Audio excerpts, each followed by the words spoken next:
মার্কিন president Donald Trump ইরানের সঙ্গে চূড়ান্ত চুক্তি করা বা না করার বিষয়ে আগামী 10 দিনের মধ্যে স্পষ্ট সিদ্ধান্ত নেওয়ার হুঁশিয়ারি দিয়েছেন।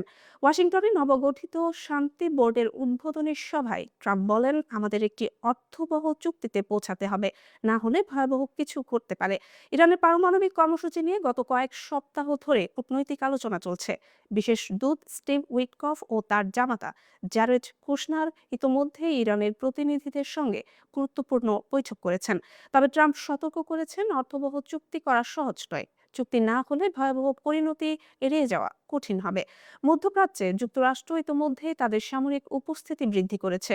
বিমানবাহী রণতরী ইউএসএস আব্রাহাম লিঙ্কন মোতায়েন করা হয়েছে এবং নতুন হামলার সম্ভাবনার প্রস্তুতিও নেওয়া হয়েছে। একই সঙ্গে ইরানও তাদের সামরিক স্থাপনাগুলো শক্তিশালী করেছে। সর্বোচ্চ নেতা আয়াতুল্লাহ আলী খামেনি হুঁশিয়ারি দিয়ে বলেছেন, আমেরিকার রণতরী বিপজ্জনক ঠিকই, কিন্তু তার চেয়ে বিপজ্জনক সেই অস্ত্র যা সেটিকে সমুদ্রের তলদেশে পাঠাতে পারে।